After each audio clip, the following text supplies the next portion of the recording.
Marshall Peak, Kabanata 5917. Maghanda at muling umalis. Hindi maliit ang ganoong presyo, ngunit kung ikukumpara sa mga nais pang mabuhay, ito ay talagang wala.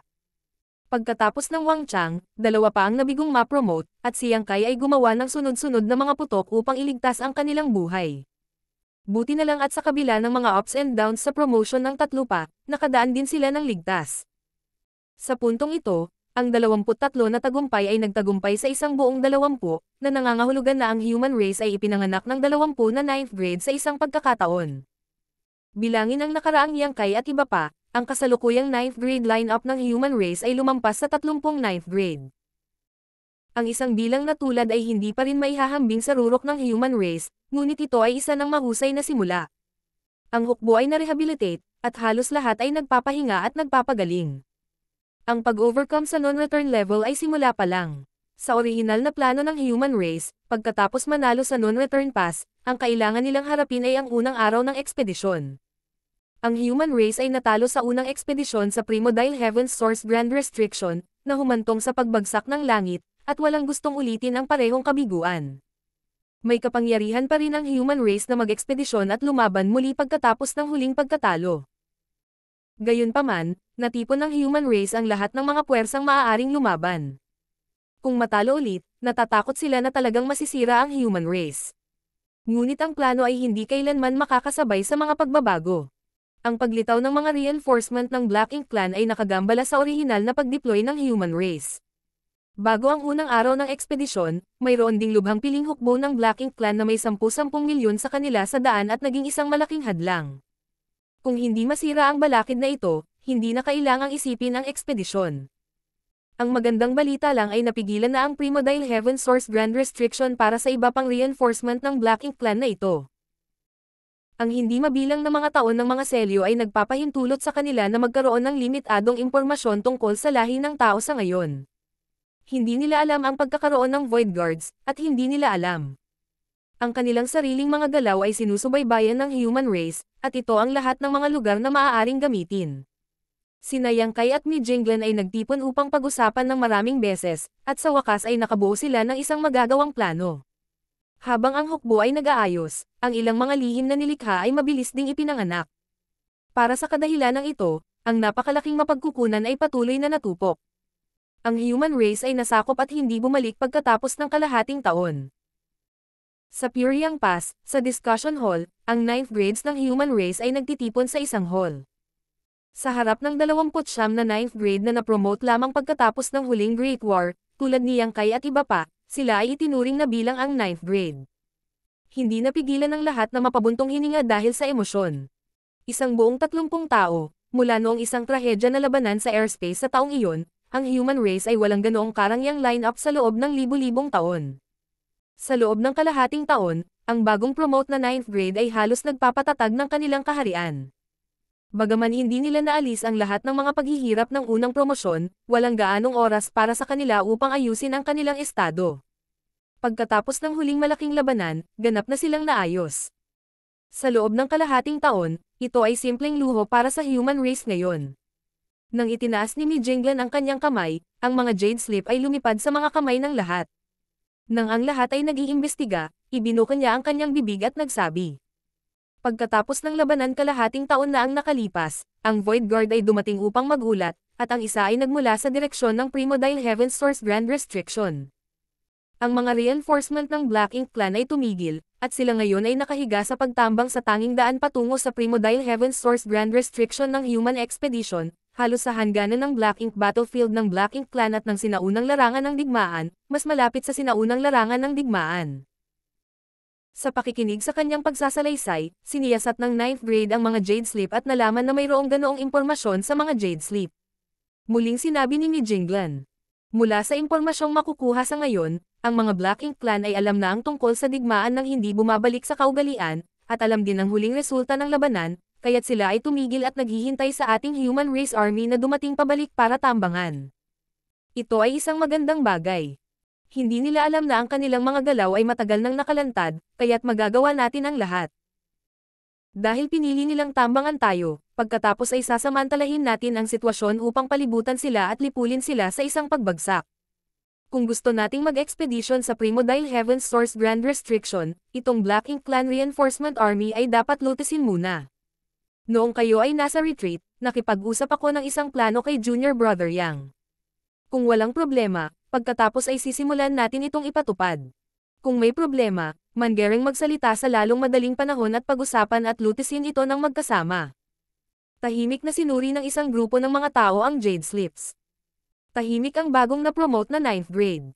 Hindi naman sa nadaman nila nakakaunti ang kanilang mga kwalifikasyon at hindi madaling ipahayag ang kanilang mga opinyon. Naramdaman na lang nila na ang plano ay talagang magagawa at wala nang mababago.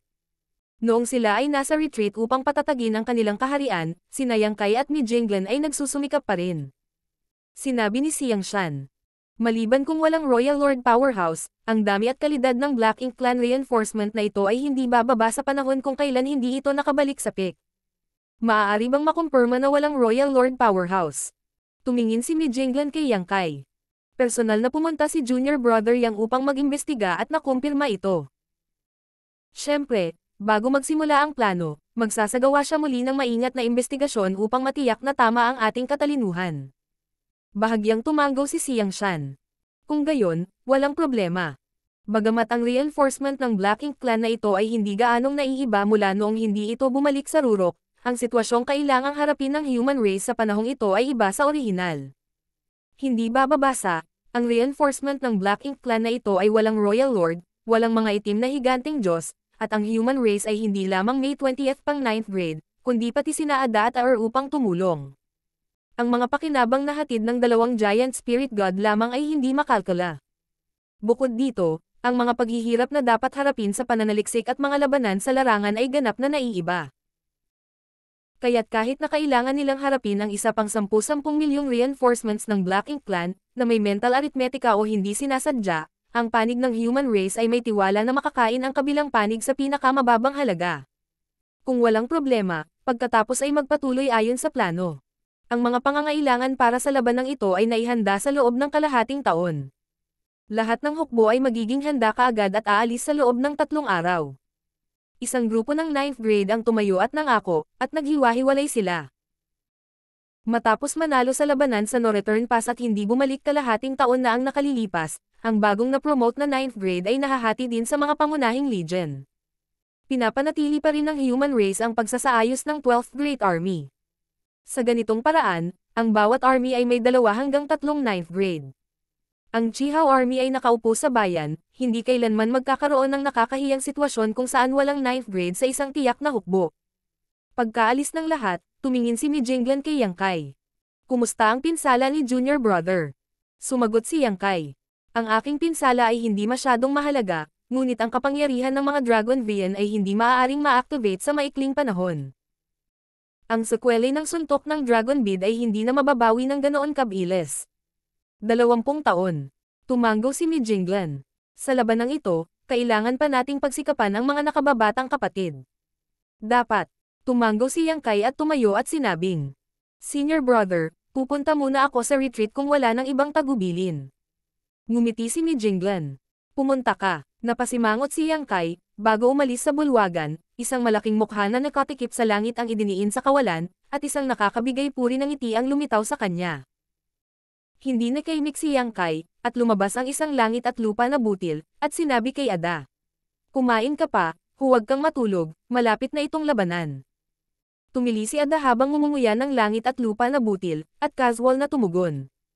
Hindi para sa isang sandali, hindi babalik sa isang lugar sa labas ng Universe World, isang mahabang ilog ng oras at espasyo ang lumitaw, at si Yang Kai ay bumulusok dito, nagpino ng mga mapagkukunan at nagsasanay. Hindi na siya hinintay ang oras. Ginagamit na niya ngayon ang lahat ng oras na maaari niyang pagsasanay upang mapabuti ang kanyang sariling lakas, upang maabot ang rurok ng 9th grade sa lalong madaling panahon. Mula noong huling beses na nakipagsanib puwersa siya kay Ada para patayin ang isang Black Ink Giant Spirit God, napagtanto niyang Kai na mahina pa rin ang kanyang lakas. Ang Black Ink Giant Spirit God ay nilikha lamang ni Mo, ito ay isa lamang clone ni Mo. Kung isang araw ay kailangang harapin ang Supreme Master na ito, ano ang dapat niyang gawin? Ang Heaven Opening Realm ay tiyak na hindi ang kalaban ni Mo. Ayon sa mga salita ni Kang, nakarating na ito sa maalamat na Creation Realm. Gayunpaman, sa pagpapabuti at pag-unawa ni Yang Kai sa mga nagawa niya sa Great Dao sa mga nakaraang taon, mahina niyang naramdaman na si Mo, na nasa Creation Realm, ay tila may mali. Siyempre, hindi niya alam kung anong uri ng mahiwagang Creation Realm, kaya maaari lamang siyang magsanay ng husto. Kung nais niyang maunawaan ang larangan ng Creation Realm, kung gayon maaari lamang siyang maging kwalipikadong tuklasin ang misteryo ng susunod na kaharian kung linangin niya ang kanyang kaharian sa sukdulan. Marami pa siyang kulang. Sa kasalukuyang sitwasyon, ang bawat minuto ng librerag oras ay napakahalaga kay Yang Kai. Lumipas ang 3 araw sa isang iglap. Sa labas ng Pyriang Pass, handa nang umalis ang Human Race Army, ngunit tiyak na mamamatay ang Human Race Army. Kahit na matapos ang kalahating taon ng pagkukumpuni, hindi pa rin ito napawi ang pakikidigma ng mga Human Race Army, dahil alam ng lahat na ang tagumpay ay simula pa lamang, at ang tagumpay sa isang labanan ay walang ibig sabihin. Kung isang araw mahuhuli ng Human Race Army si Mo sa Primodile Heaven's Source Grand Restriction, at mapugutan ng ulo si Mo, iyon ang tunay na tagumpay. Sa sitwasyong ito, ang anumang pagpapahinga ng kaisipan ay maaaring magdulot ng kapahamakan ng kamatayan. Ang 12 patay na universo ay inihanda na. Bago bumalik sa mga kaugalian, ang mga universe world na ito ay inilipat kamakailan mula sa kailaliman ng kawalan ng human race. Ang bawat universo ay tumutugma sa isang hukbo ng tao. Sa isang tiyak na sandali, kasunod ng mga utos ng mga commander ng iba't ibang hukbo, ang mga hukbo ay nagmarcha sa mga universong ito. Junior brother, ikaw na ang bahala. Nang hindi bumalik, lumingon si Mi Jinglen at sinabi kay Yang Kai. Tumanggo si Yang Kai, at lumabas sa isang universo. Ang Space-Time River ay lumabas at mabilis na naging isang makalangit na ilog na kumukulong sa universo sa kanyang harapan. Sa pagtingin sa paligid, ang umaalon na ilog ay parang isang sinaunang higanteng ahas, na bumabalot sa universo. Ang lakas nito ay talagang tumaas. Sa kaguluhan ng Space-Time River, ang kawalan ay nahuhubad at pinipiga, at ang universo na nakabalot dito ay mabilis ding lumiliit. Sa loob lamang ng kalahating oras, kinuha ni Yang Kai ang Space-Time River, itinaas ang kanyang kamay at hinawakan ito sa kawalan, kinuha ang isang world bead, sinuri niya ito ng kaunti, at inihagis ito kay Xiang Shan na nakatayo sa isang tabi. Sanay na si Xiang Shan na makakita ng malakas na hangin at alon, at ang ilan ay sumugod upang saluhin ito, maingat na hinahawakan ang world bead noong araw na iyon sa kanyang palad. Oo naman, ang buong Human Race Army ay nasa world bead na ito. Kung masira ang world bead na ito, anong mga pinsala ang ay dudulot nito sa Human Race Army? Sa oras na ito, mapapabuntong hininga na lamang siya sa emosyon, ang supernatural na space ability ay tunay na misteryoso at walang kapantay. Hindi niya akalain na magagawa ni Yang Kai ang ganoong mga bagay, na pinapadalisay ang universo kung saan ang buong human race legend ay matatagpuan sa isang world bead. Dahil mayroon kang mga ganoong pamamaraan, bakit hindi mo ito ginamit noong lumabas ka noon? Hindi maiwasang magtanong ni Xiang Shan. Nang umalis ang human race mula sa Black Territory, nagsumikap silang sumugod. Noong panahong iyon, ginamit nila ang paraan ng miniature universe ng high-grade heaven opening realm upang maglaman ng low-grade heaven opening realm, upang mabawasan ang gastos at panganib ng paghahatid, bagamat ito ay maginhawa rin, ngunit mas masahol pa kaysa sa kasalukuyang pamamaraan. Marshall Peak, Kabanata 5918. Ang pagong sa initan ng tubig. Sa pagharap sa mga pagdududa ni Xiang Shan, ipinaliwanag ni Yang Kai. Ang pamamaraan kong ito ay nangangailangan ng angkop na carrier. Noong panahong iyon, walang ganoong kondisyon. Ang Universe World, na ginawang world bead, ang carrier nito. Sinakop ng Black Ink Clan ang 3,000 mundo sa loob ng libu-libong taon, nawasak ang lahat ng Universe World, kaya natural na imposible para sa kanya na gumawa ng anuman. Nagdala siya ng ilang world beads mula sa Myriad Monster Territory, ngunit lahat sila ay pagkain na inihanda para kay Ada at Aer. Tumanggo si Xiang Shan bilang pag-unawa at iniligpit ang world bead na naglalaman ng buong Blood Flame Army. Sinimulan ni Yang Kai na pinuhin ang ikalawang world universe. Pagkatapos nitong serye ng mga aksyon, ang world universe kung saan matatagpuan ang 12 pangunahing area ay ginawang world bead, na pananatilihin ang kani-kanilang 9th grade.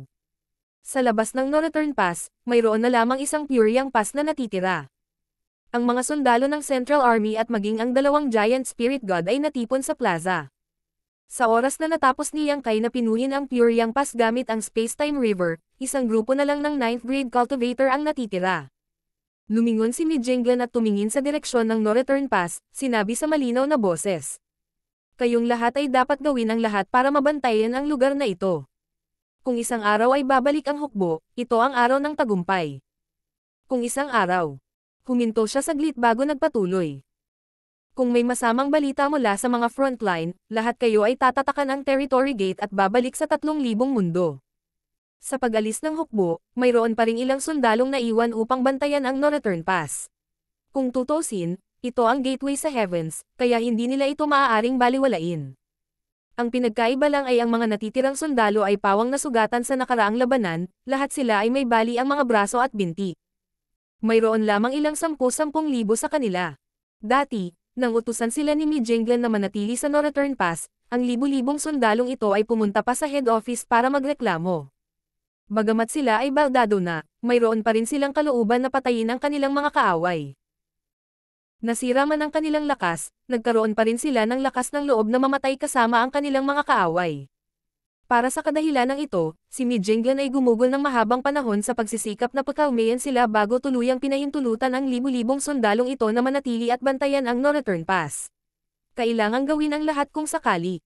Kalahating taon na ang nakalipas, nasakop nila ang Northern Pass, at kahit na halos nabura na nila ang buong hukbo ng Black Ink Clan, malaki ang posibilidad na ang ilan sa kanila ay makalusot sa net sa napakalawak na larangan ng digmaan. Maaaring hindi masyadong malakas ang lakas ng mga master ng Black Ink Clan na ito, ngunit kung talagang tatakbo sila sa 3,000 mundo, tiyak na magdudulot sila ng malaking pagkatalo sa human race na nagbabantay sa likuran. Pagkatapos ng lahat, walang maraming mga human race master na nagbabantay sa likuran. Para sa kadahilanang ito, sadyang nag-iwan si Yang Kai ng isang pamamaraan ng silang. Kung talagang may hindi maibabalik na sitwasyon, kahit na ang 10,000 sundalo ay umatras, maaari nilang gamitin ang silang teknik na ito para ganap na masil ang territory gate. Sa mga kasalukuyang pamamaraan ni Yang Kai, ang silang teknik ay maaari lamang masira ng malaking bilang ng pseudo-royal lords o royal lords. Kung talagang lumabas ang ganoong eksperto sa no-return pass, mangangahulugan ito ng pagkawala sa frontlines at pagkasira ng human race. Pagkatapos magutos ni Mijinglan, ang 10,000 sundalo na naiwan sa likod ay lahat ay nagkayam ng kanilang mga kamao at sumigaw. Oo, ang 9th grade masters ay tumingin ng malalim sa territory gate na patungo sa heavens bago tumalikod at lumipad patungo sa kawalan. Sa pagkakataong ito, hindi alam kung gaano karaming tao ang mabubuhay. Sa likuran niya, sa Northern Pass, biglang sumigaw ang isang sundalo. Sana lahat kayong mga Great Master ay matagumpay na bumalik. 10,000 mga tinig ang umalangaw-ngaw. Sana lahat kayong mga dakilang Panginoon ay matagumpay na bumalik. Sa tulong ng Universe Temple at Space Arrays na inilatag ng maaga sa kalsada ng Void Guard, ang 39th Grade Masters ay dumating sa hangganan sa pagitan ng Black Ink Battlefield at ng Ancient Battlefield sa loob lamang ng ilang araw. Matapos kalkulahin ang distansya, ang mga 9th grade master ay lumitaw sa huling Universe Temple at agad na nakipagkita sa Void Guard na nakatalaga dito upang mangalap ng impormasyon. Hindi nagtagal, iniulat ng Void Guard ang lahat ng kanilang natutunan. Pagkaraang marinig ito, sinabi ni Yang Kai. Kung ganoon nga, malamang na nagpa siya ang mga reinforcement ng Black Ink Clan na tambangan tayo sa Ancient Battlefield. Tumango ang sundalong Void Guard na nagsalita. Mukhang may plano sila. Kalahating taon na ang nakalipas, nang matapos ang labanan sa Northern Pass, biglang tumigil ang grupong ito ng mga reinforcement.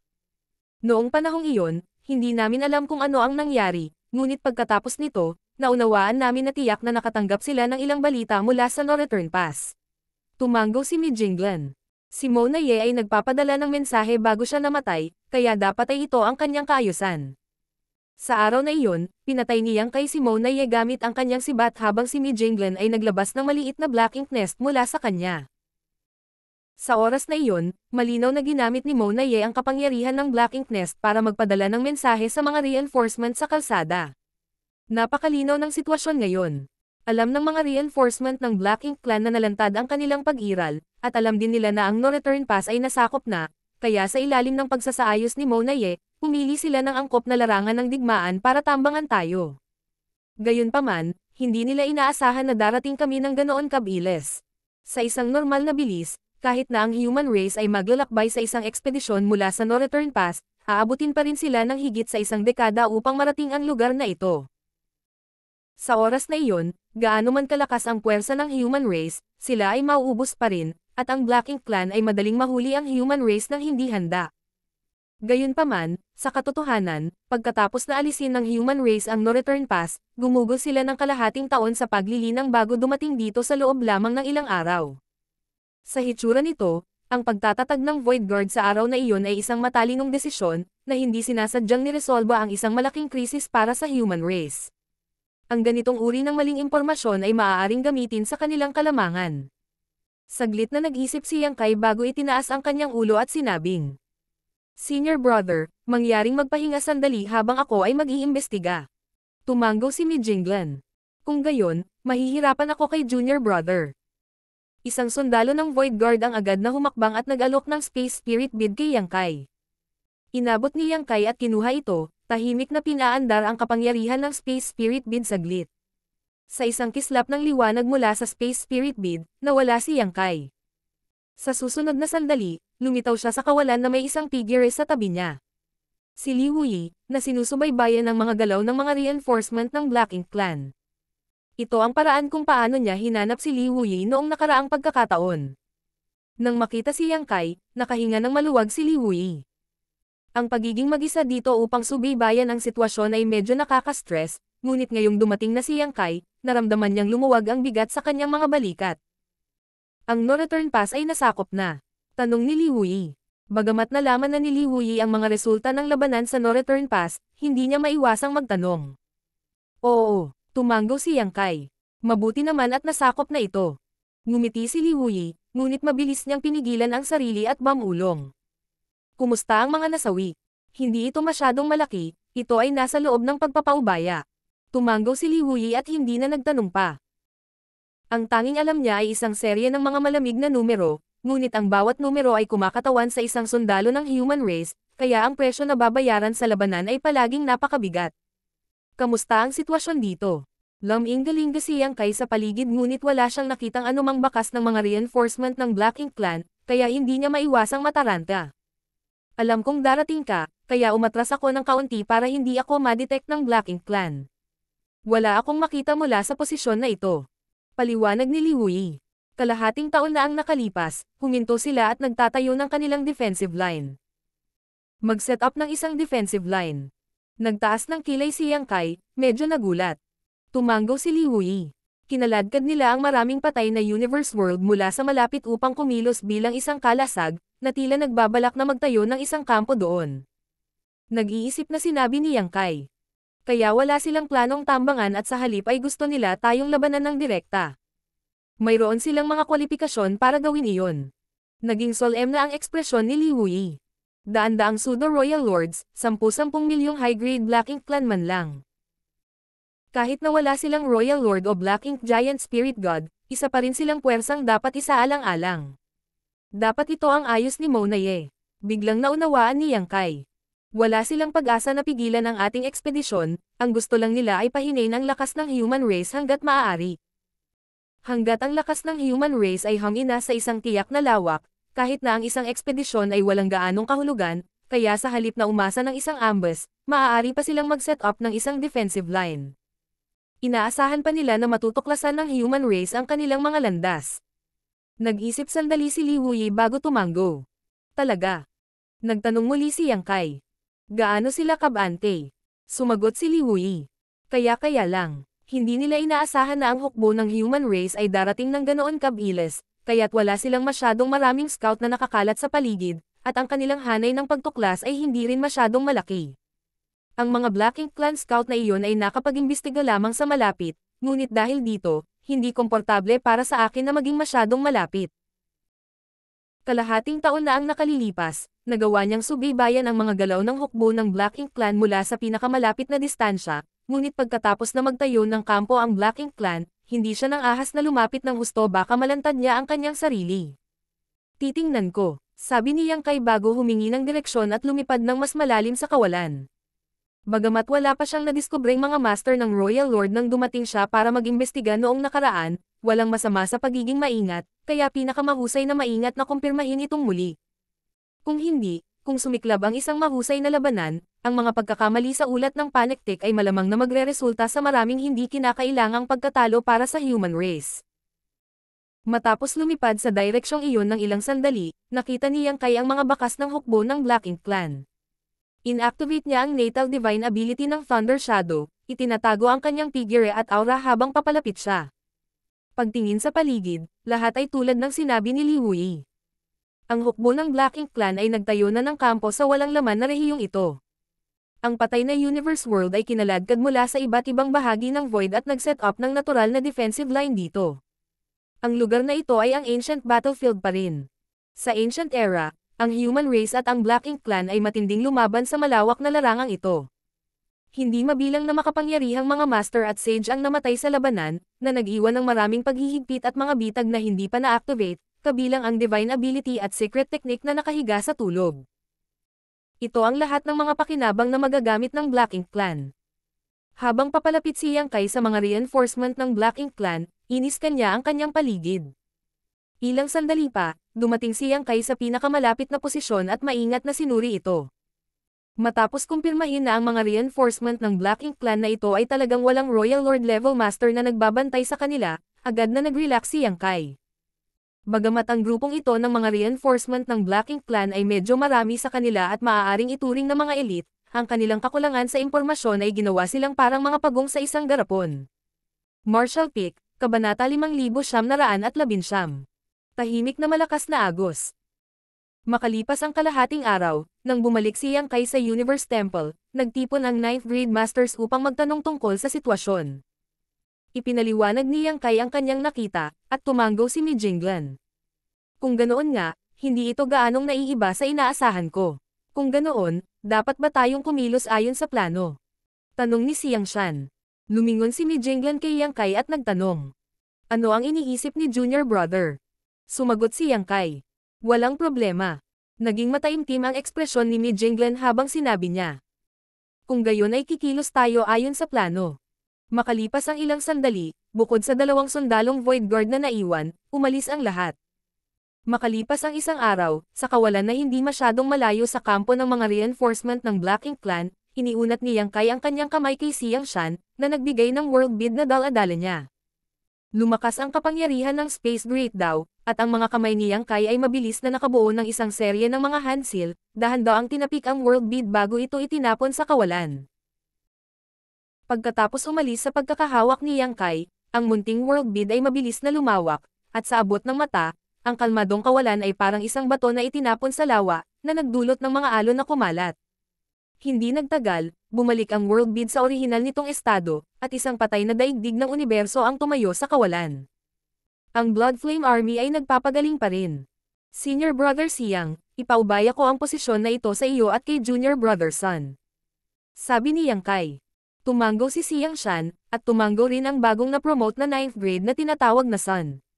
Lahat kayo ay manatili dito at makipagtulungan sa akin pagdating ng oras. Itinuro ni Yang Kai ang ilang Void Guard. Oo. Pumunta tayo sa susunod na lokasyon. Tawag ni Yang Kai at pinangunahan ang natitirang 9th grade at Void Guard na mga sundalo sa kanilang paglalakbay. Sa bawat lokasyon, kikilos si Yang Kai para iunsil ang isang world bead na iniiwan ang hukbo ng human race. Makalipas ang ilang araw, sa wakas ay naayos na ang lahat. Handa na ang lahat. Ang huling hukbong nabuksan ay ang Mysterious Nether Army. Sa kasalukuyan, ang Mysterious Nether Army ay may kabuuang 3 9th grade master. Bilang karagdagan kay Uyang Lai, na isang veteranong 9th grade, may 2 pang bagong na-promote na 9th grade master na may napakatibay na pundasyon. Ang hukbo ay ganap na naghanda at ang kapaligiran ay solemn na. Sa harap ng hukbo, pumikit si Uyang Lai para magpahinga. Matapos ang tagal ng pagsunog ng insenso, biglang iminulat ni Uyang Lai ang kanyang mga mata at itinaas ang kanyang kamay, iwinagayway ito sa harap ng hindi mabilang na mga sundalo na matagal nang naghihintay. Kasabay nito, narinig siya ng bawat sundalo ng Mysterious Nether Army na sumigaw. Pumunta ka. Ang eksenang ito ay hindi lamang lumitaw sa gilid ng Mysterious Nether Army, kundi pati na rin sa 12 lokasyon sa kawalan. Halos sabay-sabay na umalis ang 12 hukbo mula sa 12 magkakaibang direksyon at inatake ang mga reinforcement ng Black Ink Clan. Tahimik ang hukbo, ngunit ang hindi sumusukong kalooban ng mga kawal ng human race at ang di nakikitang agos ng layuning pagpatay ay naging sanhi ng panginginig ng espasyo mismo. Kasabay nito, sa itaas mismo ng kampo ng Black Ink Clan, nakapikit din si Yang Kai at tahimik na kinakalkala ang tiyempo. Ang kampo ng Black Ink Clan ay nabuo mula sa higit sa 100 mundo ng universo, na lahat ay kinaladkad ng mga master ng Black Ink Clan mula sa kalapit na void upang bumuo ng isang defensive line. Sa loob ng kampo, ang ilan sa mga pseudo-royal lords ay nagtipon at nagsimulang makipag-usap sa kanilang mga divine senses, ang kanilang mga ekspresyon ay medyo solemn na tila nag-aalala tungkol sa kanilang hinaharap. Ito ay isang bagay na hindi maaaring makatulong. Kalahating taon na ang nakalipas, biglang dumating ang balita mula sa No Return Pass, at ang human race ay biglang nabaliw at naglunsad ng isang mapagpasyang labanan. Sa labanang iyon, hindi lamang isa sa kanilang supreme clone ang nahulog, ngunit ang buong Black Ink Clan ay dumanas din ng matinding casualty. Wala silang paraan para malaman kung ano ang magiging resulta ng labanang iyon, dahil pagkatapos magpadala sa kanila ng ilang impormasyon ang Royal Lord na nagngangalang Monaye, tuluyan na nilang pinutol ang lahat ng pakikipag-ugnayan sa kanya. Gayunpaman, halos masasabi nila na ang mga miyembro ng Black Ink Clan sa No Return Pass ay malamang napatay na. Nawasak ang lahat ng Black Ink Nest, kung hindi ay wala ng balita tungkol sa kanila. Noong una, nagmamadali silang lumabas sa Primordial Heaven's Source Grand Restriction para iligtas ang Black Ink Clan na iyon sa No Return Pass, ngunit ngayon na ang No Return Pass ay nasakop na ng human race, ano ang silbi ng pagliligtas sa kanila? Sa huli, nagpasya silang sundin ang mga tagubilin ni Monaye at maghintay dito para dumating ang dakilang hukbo ng human race at harangin sila. Napakalakas ng hukbo ng human race na kaya nilang patayin ang Supreme Clone. Alam ng mga reinforcement ng Black Ink Clan na ito na hindi sila katugma sa kanila, ngunit wala silang ibang pagpipilian. Sa kabutihang palad, ang lugar na ito ay napakalayo mula sa No Return Pass, kaya nagkaroon sila ng maraming oras upang gumawa ng ilang mga pagsasaayos. Habang nag-uusap ang pseudo-royal lords na ito, isang feudal lord ang lumakad mula sa di kalayuan at yumuko ng may paggalang. Anong problema? Isang higanteng parang gagamba na pseudo-royal lord ang tumingin sa kanya at nagtanong. Ang parang gagamba na pseudo-royal lord na ito ay may mukha ng tao at kakaiba ang hitsura. Gayunpaman, ang anyo ng Black Ink Clan ay palaging kakaiba, kaya ang kanyang hitsura ay hindi itinuturing na kakaiba sa Black Ink Clan. Magalang na sinabi ng feudal lord. Mga ginoo, mayroong isang sitwasyon. Magsalita ka. Ang isa pang pseudo-royal lord na may 4 na braso at mukhang isang maliit na higanti ay tumawag. Agad na iniulat ng feudal lord ang nangyari, ngunit hindi ito isang malaking bagay. Mayroong ilang mga koponan na responsable para sa pagkuha ng mga materyales na dapat ay bumalik sa loob ng kalahating buwan, ngunit wala sila kahit saan. Matapos magpadala ng ilang scouts para imbestigahan ang sitwasyon, nawalan sila ng kontak. Pagkaraang marinig ito, sumimangot ang parang gagamba na pseudo-royal lord at sinabing, "Huwag mo kaming pakialaman sa mga ganitong bagay, magpadala ka lang ng mga scout para mag-imbestiga." Ito ay isang sinaunang larangan ng digmaan, at mayroong maraming makapangyarihang mga paghihigpit at mga bitag na naiwan sa kawalan. Marami sa mga puwersa ng Black Ink Clan ang nawala pagkatapos umalis sa lugar na ito, kaya hindi gaanong pinansin ng pseudo-royal lords ang bagay na ito. Sa sinabi nito, hindi na niya binigyang pansin ang feudal lord. Ibinuka ng feudal na Panginoon ang kanyang bibig na parang may gustong sabihin, ngunit sa huli, siya ay masyadong natakot sa lakas ng pseudo-royal lords at hindi na nang ahas na banggitin ito muli, yumuko ng may paggalang bago umatras. Dahil binigyan siya ng mga tagubilin ng pseudo-royal lords, maaari lamang niyang sundin ang mga ito. Pagbalik niya, ituturo niya ang ilan sa mga puwersa ng Black Ink Clan at uutusan silang imbestigahan ang direksyon ng problema, ngunit sa kaibuturan niya ay medyo hindi pa rin siya mapalagay. Noong nakaraan, may mga scout o mga koponan na lumabas upang imbestigahan ang sitwasyon na nawawalan ng pakikipag-ugnayan sa kanila, ngunit hindi ito magiging madalas. Kasabay nito, sa kalangitan sa itaas, dahan-dahang iminulat ni Yang Kai ang kanyang mga mata. Halos oras na, habang nakatingin sa kampo ng Black Ink Clan at sa iba pang hukbo ng Black Ink Clan na nakapatong sa mundo ng universo, ibinuka ni Yang Kai ang kanyang palad. Sa kanyang palad, ang Space-Time River ay parang isang maliit na ahas na patuloy na umiikot, at sa gitna ng Space-Time River, mayroong isang hiwalay na walang laman.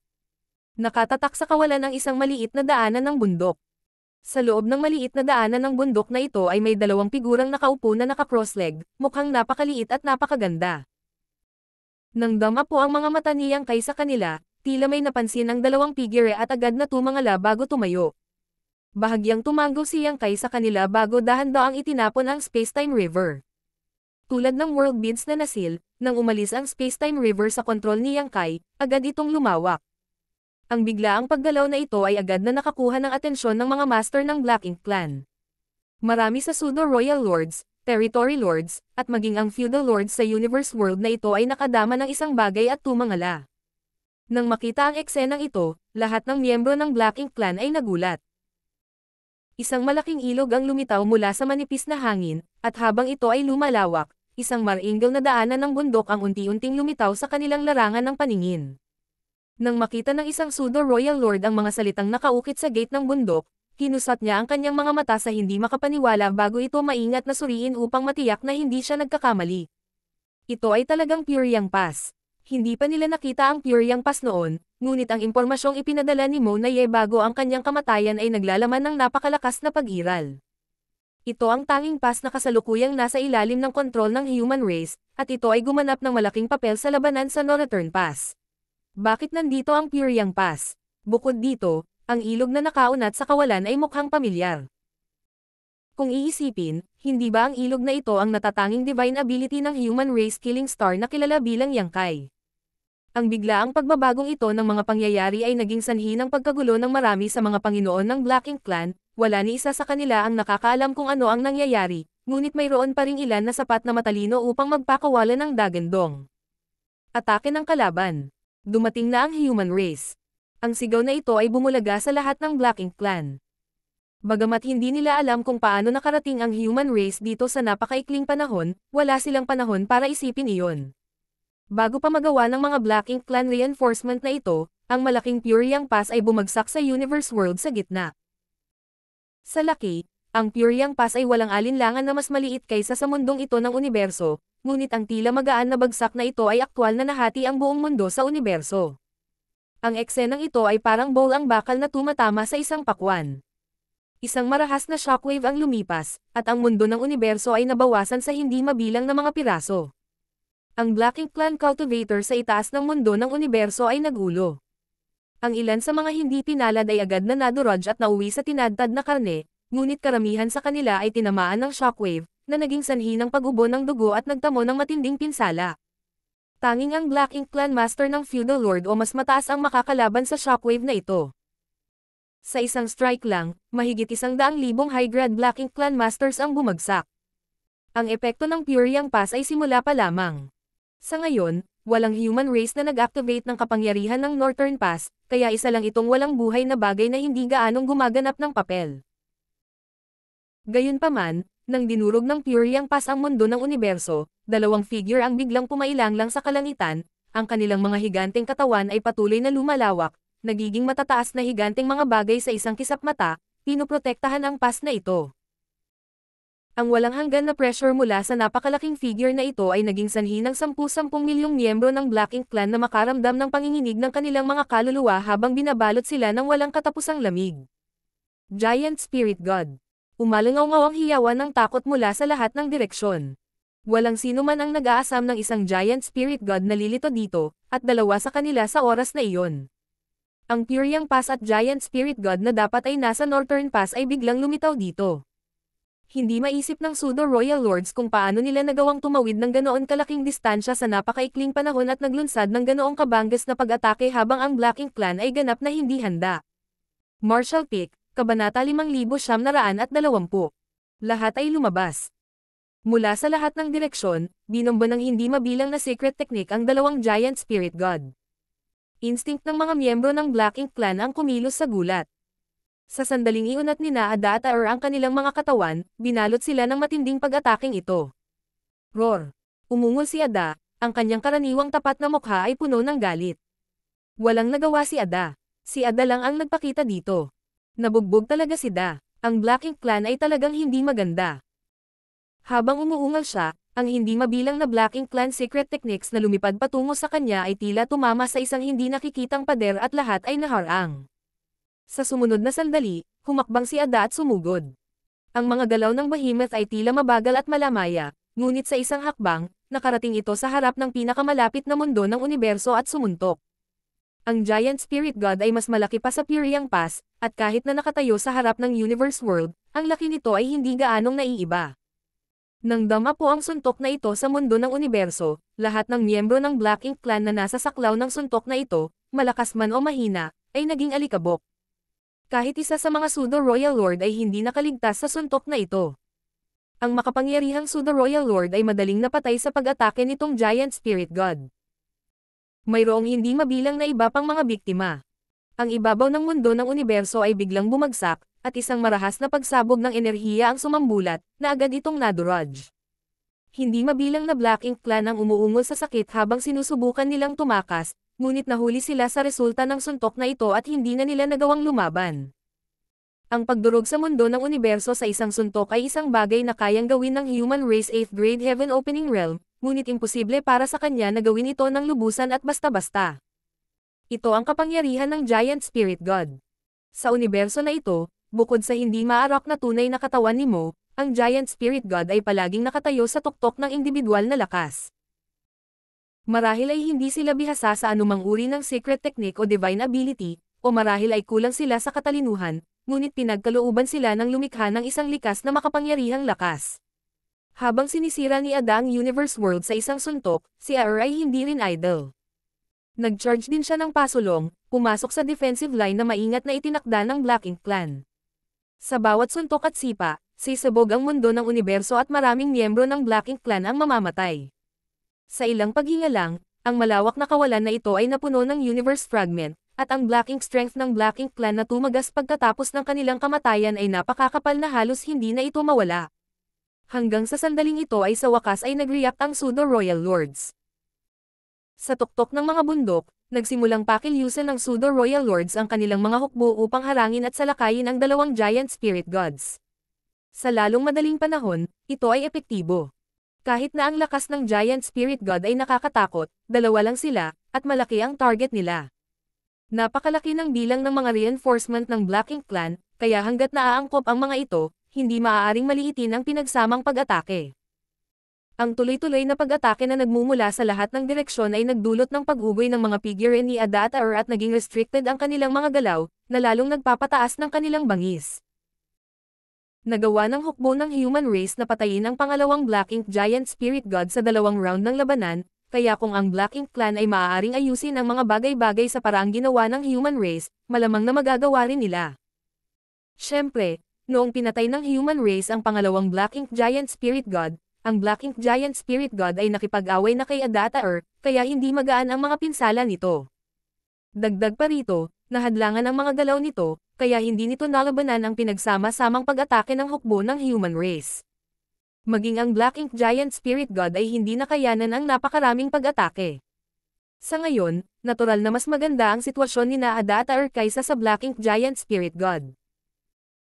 Kahit na ang mga pag-atake ng Black Ink Clan ay tuloy-tuloy at walang mga blind spot, hanggat hindi sila makakaipon ng isang pag-atake na lumampas sa kanilang kakayahan na tiisin sa isang iglap, ang kanilang buhay ay hindi malalagay sa panganib. Gayunpaman, sa lakas ng grupong ito ng Black Ink Clan reinforcements, pagkatapos magbayad ng isang tiyak na presyo, posible pa ring maitaboy sina Ada at Aer. Kung walang nangyaring hindi inaasahan. Isang aksidente ang dumating. Ang aura ng isang Pseudo-Royal Lord ay biglang nawala sa larangan ng digmaan. Sa ganitong matinding larangan ng digmaan, ang pagkamatay ng isang Pseudo-Royal Lord ay hindi isang bihirang pangyayari. Sa sandaling umatake ang Giant Spirit God, isang malas na Pseudo-Royal Lord ang namatay sa ilalim ng kanyang kamao. Gayunpaman, ang nakakuha ng atensyon ng grupo ng mga master ng Black Ink Clan ay hindi tama ang lokasyon kung saan nahulog ang Pseudo-Royal Lord. Malayo pa ang locus yung iyon sa Giant Spiritual God, kaya imposibleng maabot ito ng atake ng Giant Spirit God. Higit pa, kahit na ito ay kumalat, sa lakas ng Pseudo-Royal Lord, paanong hindi niya magagawang labanan ang mga aftershocks. Bago pa malaman ng mga master ng Black Ink Clan na ito na nakapansin nito, biglang nawala ang aura ng isa pang Pseudo-Royal Lord. Pagkatapos, ang pangatlo, ang ikaapat. Sa wakas ay natanto ng Pseudo-Royal Lords ang problema. Bilang karagdagan sa dalawang Giant Spirit Gods, mayroon ding powerhouse sa larangan ng digmaan na walang nakapansin na walang ingat na umaani ng buhay ng Pseudo-Royal Lord. Nagulat ang lahat ng Pseudo-Royal Lords. Si Yang Kai. Nandito siya. Sigaw ng isang Pseudo-Royal Lord. Dati, nang ang Pure Yang Pass at ang dalawang Giant Spirit Gods ay misteryosong lumitaw, nagkaroon ng Great Dao River na nakaunat sa kawalan, at maraming Pseudo-Royal Lords ang nakakilala sa pinagmulan ng Great Dao River na ito. Ayon sa impormasyong ipinadala ni Mo Naye bago siya mamatay, ito ay isang Great Dao manifestation ng isang human race killing star na pinangalan ng Yang Kai. Ang taong ito ang pinakamalakas sa 9th grade ng human race, at siya rin ang taong binalaan ni Mo Naye na mag-ingat. Ang banta niya sa Black Ink Clan ay mas malaki pa kaysa sa Giant Spirit God. Nang may padala ang impormasyong ito sa kanila, ang pseudo-royal lords ng mga reinforcement ay nahirapang paniwalaan.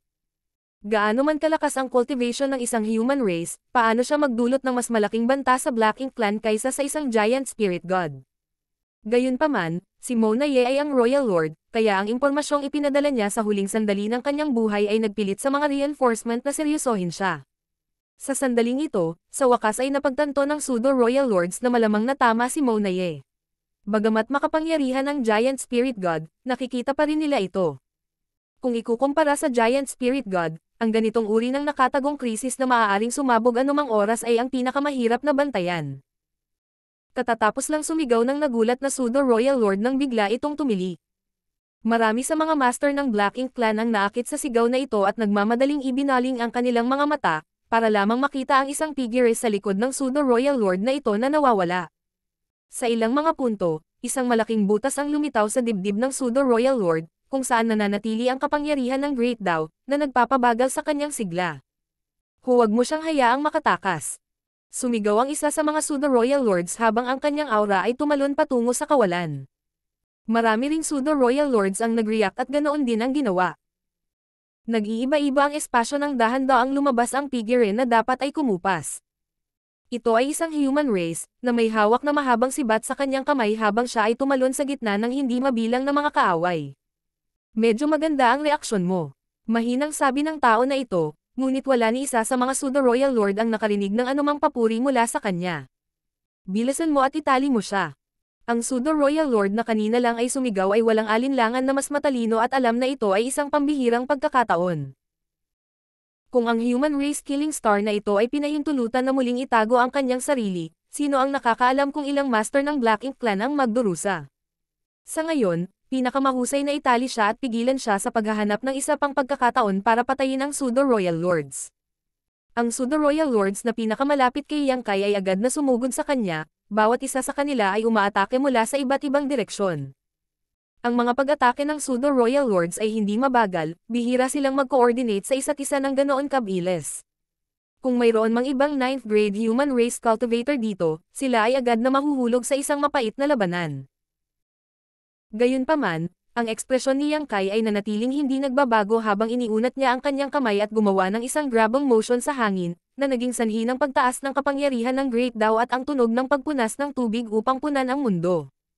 Ang mahabang space-time river ay lumipad palabas na parang latigo at sumayaw sa paligid ng kanyang katawan. Ang mga pseudo-royal lords na sumugod sa kanya ay nagulat lahat at nahulog sa ilog na parang nalulunod na mga bata. Pagkaraan ng ilang saglit na pagpupumiglas ay hinampos sila ng alon. Sa isang iglap, ang malalaking alon ng ilog ay umalingaw-ngaw habang ang kapangyarihan ng Great Dao ay pabago-bago.